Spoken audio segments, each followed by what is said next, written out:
lots of times when I've been treating people for depression, for example, or anxiety, they have existential issues, you know. It's not just some psychiatric condition. It's not just that they're tapped off of normal because their brain chemistry is faulty, although, you know, sometimes that happens to be the case. It's that they are overwhelmed by the suffering and complexity of their life, and they're not sure why it's reasonable to continue with it. You know, they can feel the terrible negative meanings of life, but are skeptical beyond belief about any of the positive meanings. I had one client who was a very brilliant artist, and as long as he didn't think, he was fine, you know, because he'd go and create, and he was really good at being an artist. He just, you know, he had that personality that was continually creative and quite brilliant, although he was self-denigrating. But as soon as he started to think about what he was doing, then, you know, it's like a drill or a saw or something like that. He'd saw the branch off that he was sitting on, because he'd start to criticize what he was doing, even the utility of it, even though it was sort of self-evidently useful. And then it would be very, very hard for him to even motivate himself to create. And he always struck me as a good example of the consequences of having your rational intellect divorced in some way from your being, divorced enough so that it actually questions the utility of your being. And it's not a good thing. It's not a good thing. And it's really not a good thing, because it manifests itself not only in individual psychopathology, but also in social psychopathology. And that's this proclivity of people to get tangled up in ideologies, which I really do think of as they're like crippled religions. That's the right way to think about them. They're like a religion that's missing an arm and a leg but can still hobble along, and it provides a certain amount of security and group identity, but it's warped and twisted and demented and bent, and it's a parasite on something underlying that's rich and true, and that's how it looks to me anyways. And so I think it's very important that we sort out this problem. I think that there isn't anything more important that needs to be done than that. I've thought that for a long, long time, probably since the early 80s, when I started looking at the role that belief systems played in regulating psychological and social health.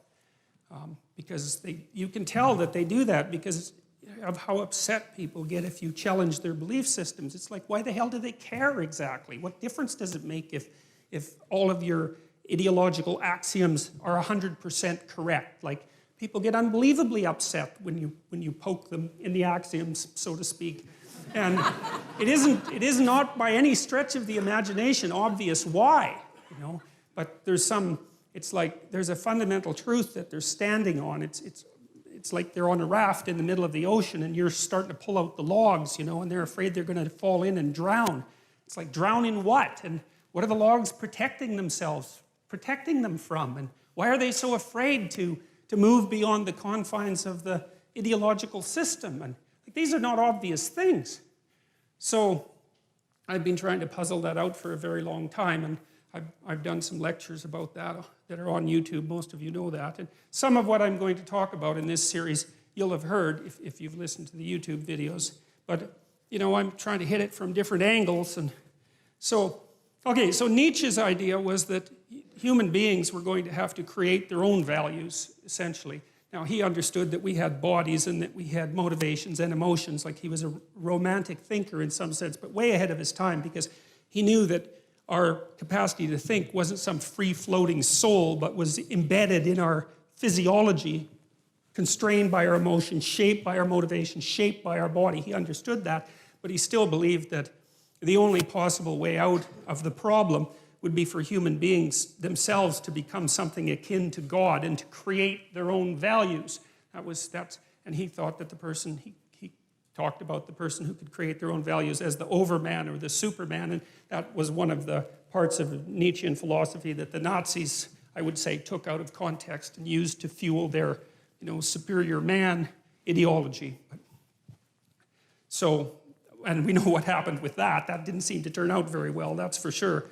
And see, I also spent a lot of time reading Carl Jung, and it was through Jung and also Jean Piaget, who's a developmental psychologist, that I started to understand that our articulated systems of thought are embedded in something like a dream and that dream is informed in a complex way by the way we act. So, you know, we act out things we don't understand all the time. And if that wasn't the case, then we wouldn't need a psychology or a sociology or an anthropology or any of that, because we would be completely transparent to ourselves. And we're clearly not. So we're much more complicated than we understand, which means that the way that we behave contains way more information than we know.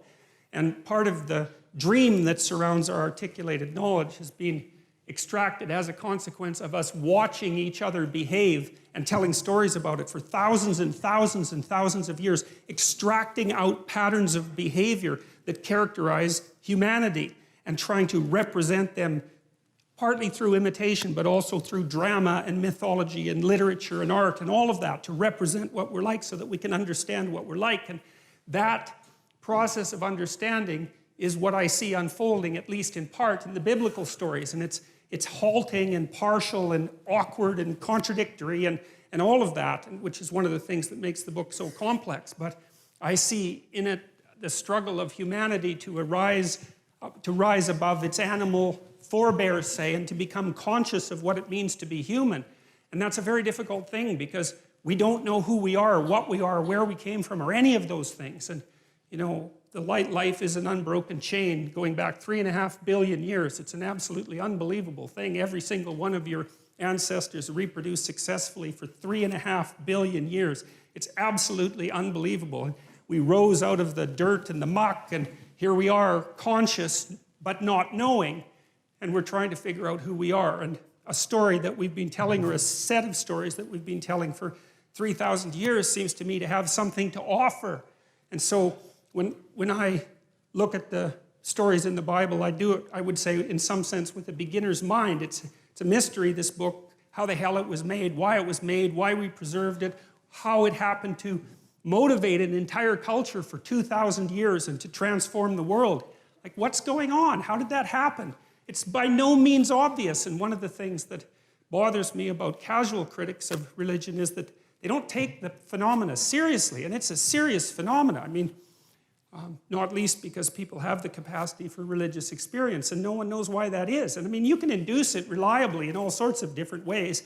You can do it with brain stimulation. You can certainly do it with drugs. There's especially the psychedelic variety. They produce intimations of the divine extraordinarily regularly. People have been using drugs like that for God only knows how long, 50,000 years, maybe more than that, to produce some sort of intimate union with the divine. It's like, we don't understand any of that when we discovered the psychedelics in the late 60s. It shocked everybody so badly that they were instantly made illegal and abandoned in terms of research for like 50 years. And it's no wonder, because who the hell expected that?